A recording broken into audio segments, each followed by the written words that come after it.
Hi, I'm Smita Mehta, a resident of Houston for the last 30 years. I'm doing this on behalf of the Foundation for Indian Studies with the Houston Public Library for the Indo-American Oral History Project. Today, I'll be speaking with Mr. Girish Pandya, a mechanical engineer who has lived in Houston for the last 33 years. Mr. Pandya, would you please tell us about your birthplace, family background, etc.? Yes, Smita. Let me tell you that I was born on August 1, 1931 in a place called Dahod, which is a railway town in Gujarat, India. And I am a part of a big family where I had, 9 siblings with me, and my number in the family in that category comes, as a second. And I'm the eldest son, in the family. And the other thing that my father, though, he was kind of, the head of, as usual, the head of and he gave, lot of encouragement to all the siblings, and whatever values, Yes. he needed to give, to the children, and the cultural aspects, he gave it to the children, and we were so lucky that, we had, that kind of a training and cultural background in our lives. So. Right. And again, like I had, the occasion when I was growing up, I had the occasion of being, in Sevagram Ashram for about, 2 vacations in a row in the year 1941 and 42, and I was fortunate to become, the lakdi, they call it, The or stick. the support, Yes. the human support of Gandhi, and we used to take turn with Abha Gandhi and Kanu Gandhi, and we used to go there right in the morning with him. And again in Sevagram Ashram, the lady Kasturba, she was Yes. in charge of the kitchen over there. So we'll always see her in the kitchen busy. And again, I had the chance of studying under Professor Bansari with so many other children, though. That is what it was, and I'm so glad to have, that experience. Can you tell us about your education, the other activities, and how you came to U.S.? Yes. Okay, Smita, I just, wanted to let you know about my dad also, that my dad, he came to Dahod, where, we were all brought up, though. Your birthplace. Yes, in 1929, after graduating, from the College of Agriculture in Pune, and he was, the general manager there, and later on, he leased that farm, and on that farm, though, he spent his life all the way up to 1994 until he died, though. And your dad's name was? My dad's name was Shantilal B. Pandya, and he was kind of very much connected with Gandhiji, so he wrote letters to Mahatma Gandhi, and he had correspondence in 1935-37 with him, and all those letters, that, Shantilal wrote to Gandhi, and his answers, they are available in the Gandhi Memorial Library on the website, in Delhi. In Delhi, in New Delhi, the Gandhi It is Memorial Library. it is on the website. So, Website. and he was connected with Kamaladevi Chattopadhyay and Ram Manohar Lohia and those leaders in that time, and he was kind of an active worker in that direction also, though. Mm-hmm. And then again, I went to the college in Anand, India, and in Anand, I was, connected, to the curriculum, and Then we had a lot of activities like NCC, so I participated in that one. What is And NCC? It's a National Cadet Corps. Okay. And I graduated from there in 1952, and I came back to Dahod though. And when I was doing that thing, then I heard about one of the program which was launched by Rockefeller Foundation in cooperation with the government of India, and it was called, the IFYE program. And I learned What about is that? What is it was the International Farm Use Exchange Program. Okay. And so I learned about that, and I thought that perhaps, I should also apply for that. And after I graduated from the college, what I had done though, that I had tried to get an admission at the LSU in USA for higher studies for the master's degree. LSU is Louisiana State University. For the master's degree and the PhD program. But when I heard, about this IFE program, I thought that I'm going to postpone my education at LSU, but would go for IFE program. Pursue this, yes. So then I applied for it, and then I got, interviewed over also in Pune, and then I was lucky to be selected as a delegate, from the Gujarat province of the Bombay state then. So then, I had to come down here in USA, and at the age of 22, and Which year was that? that was 1953. 1953. 1953. Okay. So I came down here in 53, we flew to New York, and then from Genoa, we flew to New York, but before that though, we had a stopover in Genoa though, and from Genoa, let me tell you that we took a boat though, and from Genoa to New York we took a boat, and we arrived in New York, and before we arrived in the port, we saw the big Statue of Liberty. Oh, that must have been a beautiful That was really sight. an excitement, Oh, because yes. the nation of liberty, Yes. the statue that we are seeing, and we couldn't believe it though. In the New York Harbor, yes, yes. That's right. And then what happened that we just, went in the city, and there we saw, lot of stores with black and white TVs, and the cafeteria automat over there, and again we saw the long bridges and the tunnels below the Hudson River, where Yes. all the cars and the trains, Yes. they were streaming quickly and really fast, and it was really wonderful. It must have been an amazing sight, It huh? was really wonderful. Yes, yes. Then they took us out to Washington DC, so excuse me.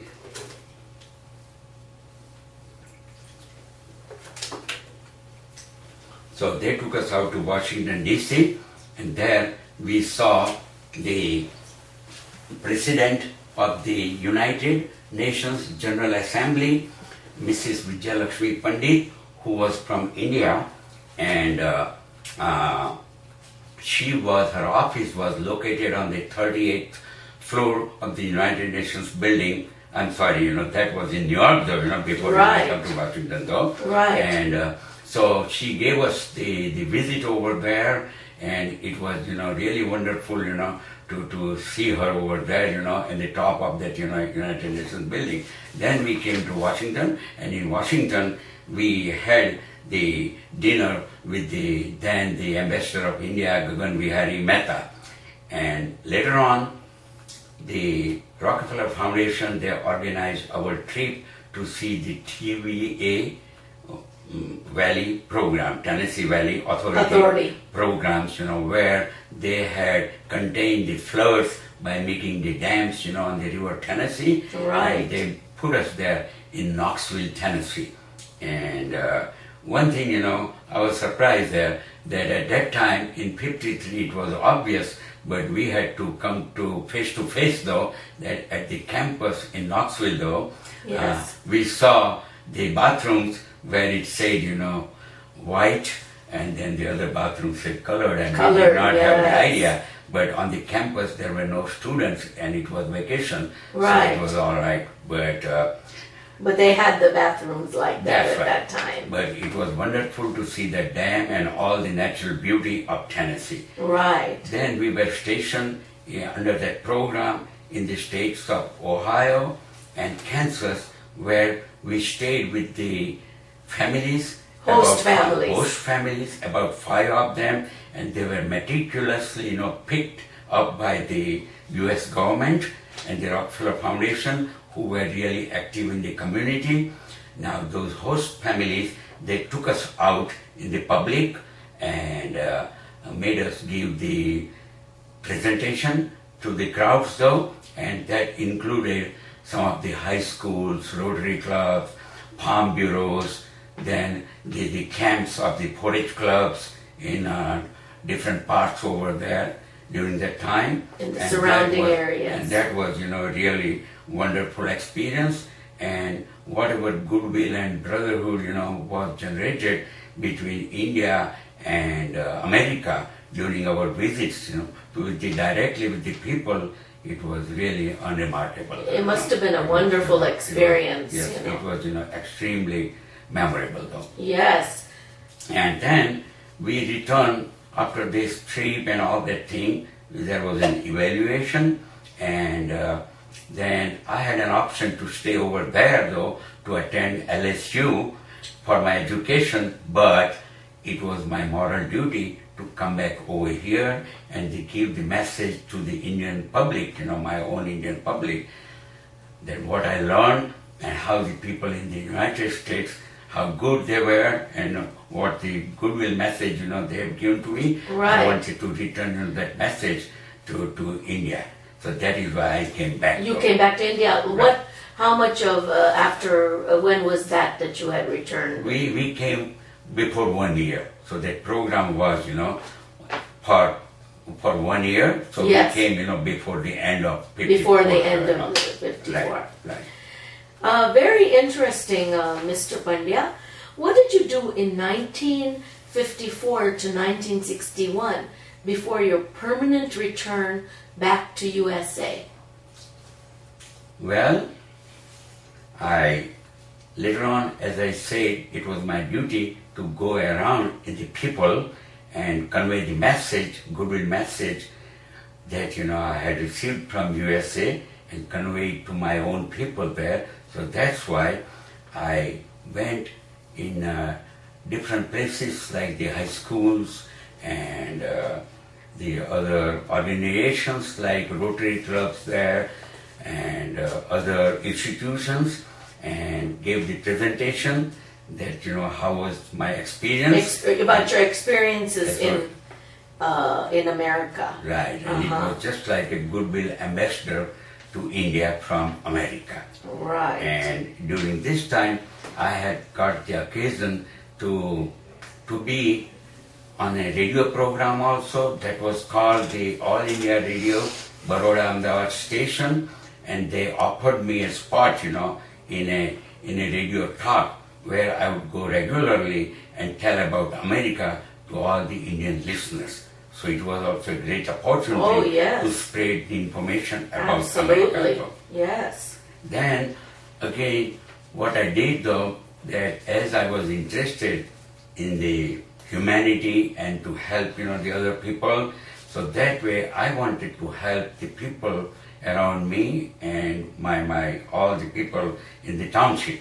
So that's why I started taking part in some of the organization, and they made me the president, of the Taluka Krushak Samaj, which is a kind of a farmers association, and under which the activity I took a trip to visit the development of India, and that was called the entourage to see the growth or the progress of India. It was called Bharat Darshan Yatra. And where did you go? And in that one, we went to Bhakra Nangal Dam, we went to Dehradun, Haridwar, and Delhi. And, excuse me.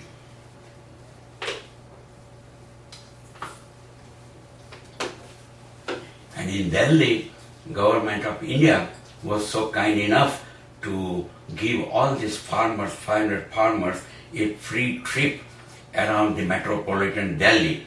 So first time in their life, these poor farmers who were ignorant about all the metropolitan facilities, they sit in They the were airplane, able to see sit in a that big one, city. and they still remember it until now. Until that, this they day. had a chance Oh. to sit in the airplane. Though. Uh-huh. Now, besides that, I took part in the other associations also over there, like the Rotary Club of Dahod, though, where in the beginning I was the secretary, and then they elected me as the president of the Rotary Club also. And in that one, of course, besides the social activity, we did the activity for the rural masses also of India. And that is how we did the community service. I had that idea of adopting a village nearby. So we adopted a village named Kharedi nearby, and that is where we offer our services like the legal service, the health services, the educational services in the town. We would go often over there and give our service in that way. We did the kind of a welfare job. It was in close to Dahod in Gujarat? That's right. It was close to Dahod though. And under that association though, I organized some of the camps, health camps for the men and the women to cut down the population problem and population growth, the birth control. Yes. And for that, we mustered the help of the surgeons who voluntarily came over there, and they ran one time the tubectomy camp for the ladies. Right. And about 50 ladies participated in that one. Yes. And the next time we called the other gynecological surgeons also at that time though, and then the next time we called the surgeons to call the men, and they did the tubectomy on those, the vasectomy. Vasectomy on the man, and the participants, they were about 80 to 85 people. So you had camps. We had like camps, that. one-day camps,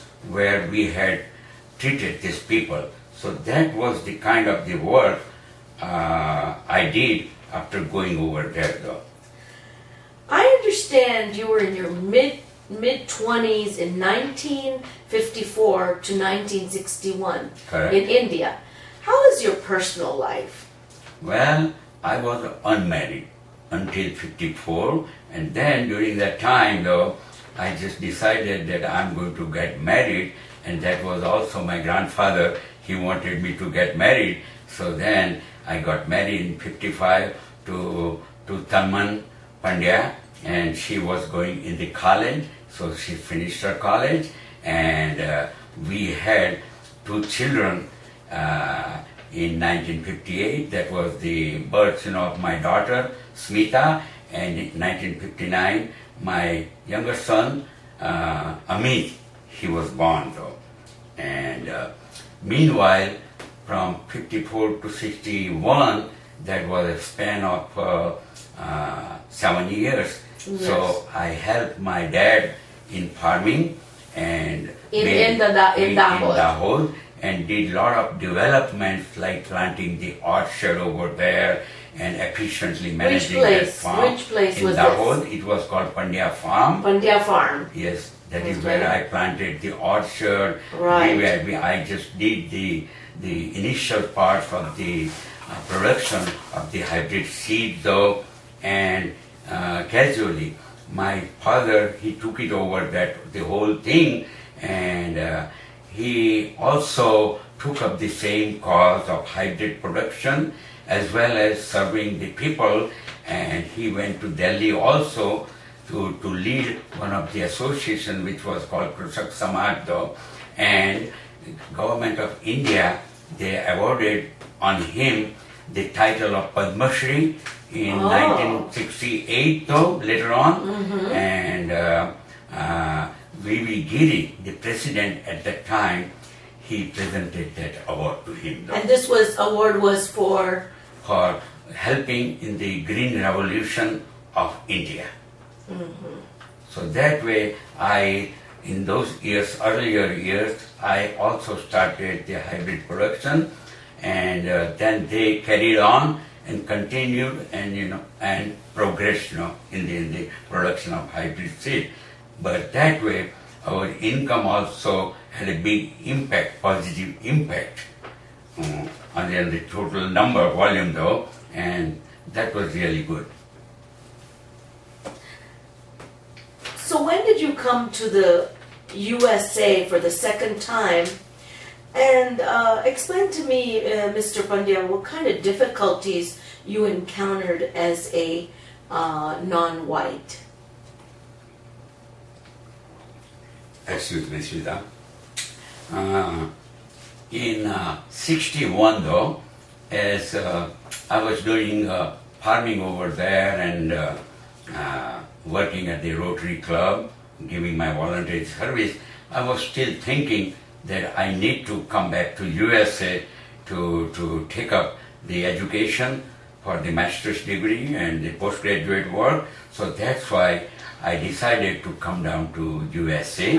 So in 61, I flew to New York, and from there I took the Greyhound bus from New York all the way to College Station, and I came down in 61 at College Station and studied at this the was campus College Station, in Texas A&M University. In Texas A&M. A&M University, and my wife and 2 children couldn't come with me because I wanted to economize and cut down the cost though. So that is why they did not join me, but they joined me in the year 1963, March. So I was without them for a year and a half. Now I got the degree of BS in engineering, agricultural engineering from Texas A&M, and I accepted a job then later on in Topeka, Kansas, with a subsidiary of the Alice Chalmers Company, where I was a project engineer in charge of the manufacture of backhoe and loader construction equipment though. So I stayed over there and I was really happy, but then I still didn't have the master's degree, so that is why I was looking when there could be an adequate opportunity. So I just took that opportunity and again started out for Pennsylvania State University, and I moved to Pennsylvania University and became an instructor and a student at the Penn State University. Penn State University in State College, in State College, Pennsylvania, right? And over there, I got my master's in engineering, and that was in engineering mechanics though. Could you tell me, Mr. Pandya, how you raised your children, and did you encounter any kind of difficulty? And this could be from the years 1963 to 2011. Yes, I think in the beginning, in the early 60s, it was a kind of a difficult thing. In America also, they did not see a lot of foreigners, especially in Texas A&M over there. So when my children came down there, it was all new for them. And they were really nervous to go out and play with the new surroundings. And of course, the other children, they were there in big number, so they were really nervous. But then they became familiar with them and made the friends. And that way it came out really good. Later on, when the children were growing, again I came in the earlier years, so that's why there were not so many people from India, so there were not so many Indian children of their age, so it was very difficult for them to coordinate and make the friendship with some of the Indian children and talk about, the Indian history and things like that. Again, there were no cultural associations, no classes at that time. At that time. Right. But it was no problem, and we did not run into any major problem.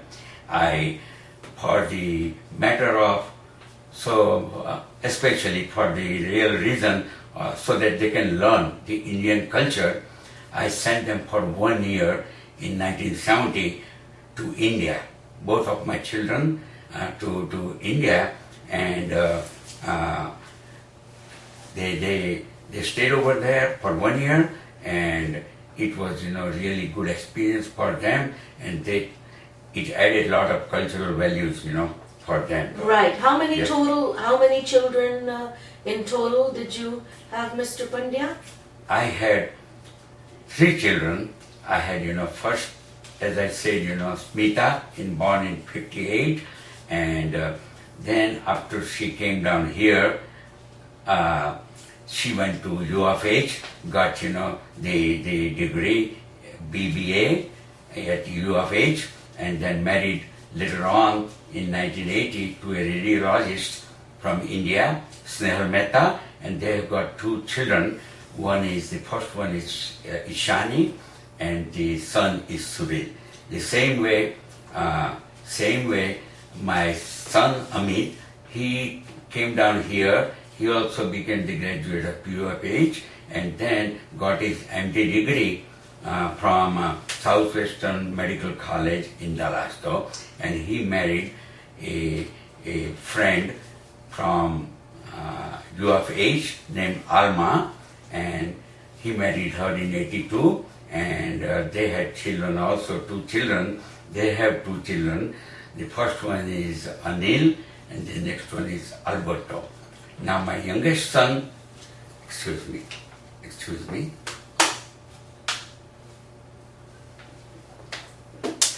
Now my youngest son, whose name is Rajiv, he went to school and at UFH. And he was born.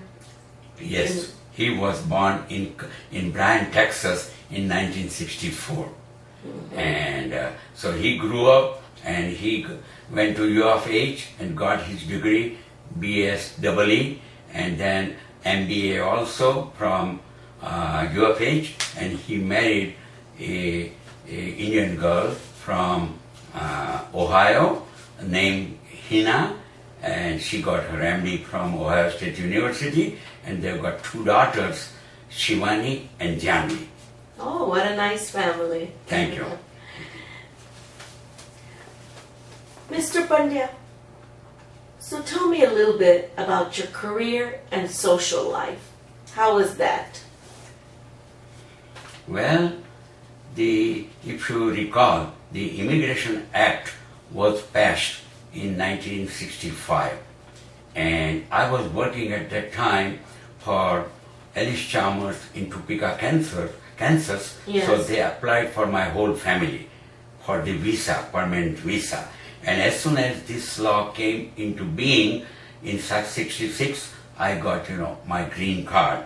And I did not have then my citizenship until 1986, because I had little more affinity towards India though. But my chemical company, Dow Chemical Company, suggested to me that the citizenship will definitely help in the career. So I had my career that way. Right. And I joined after my degree from Penn State, I went to Philadelphia and then went to Cleveland, and in Cleveland I started Dow Chemical Company. I joined Dow Chemical Company in 1972 and continued all the way up to 92. And this was in Cleveland? I started out in Cleveland, Ohio. Cleveland, Ohio. Right. And while doing the job, I was also active in the associations, local associations of the India, in Houston. So when I came down here in 1978 from Cleveland to Houston, then I joined the India Culture Center, and I just took the job as a treasurer, and then from that I was elected as a vice president, and the next year I was elected as the president of the India Culture Center. And in that one we had to do a lot of programs and raise the fund basically to have the facility for the Indians, which was the India Center on Cypress Street.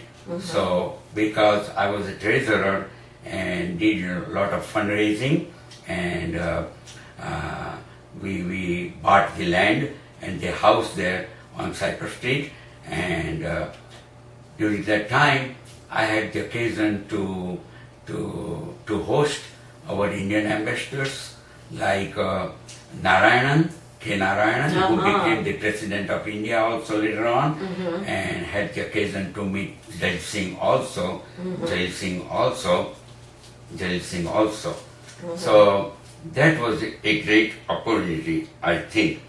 And in that house though, we had added some of the more quarters, some of more apartments in the India house, where we can have the quarters for the medical patients who were really the heart patients.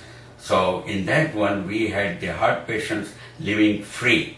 So that was one of the biggest achievements. This is in the ICC. In the ICC. And I remember that before that we never had the salutation to the Indian flag, which is called the Dhwaj Vandan. Right. So then with the help of my committee members, we organized a Dhwaj Vandan at the ICC house in the year 1982. And that was a big thing, and now we continuously every year have that. Continue that tradition every year. Vandan. Right. So basically that is what it was though. Yes, Mr. Pandya, I understand you are active very active in the Gujarati community also. Can you say something about that? Yes. I being a Gujarati and working for the Indians, that was a good thing, but the people from Gujarat, just like as well as the other provinces, they had a different notion also. And what I noticed, excuse me if I just take a sip of water. Yes.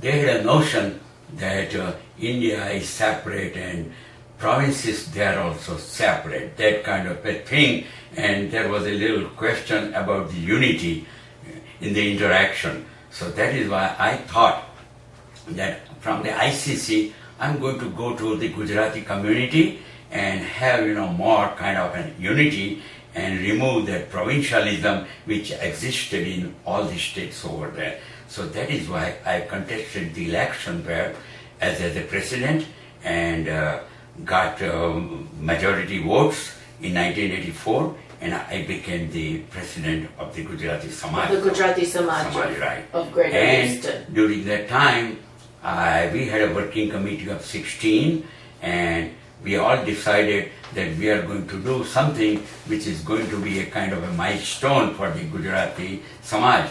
So the first thing we decided that we'll call some of the people who can unite the people though. Yes. And that was the main thing. So we invited one of the saint from Gujarat named Morari Bapu.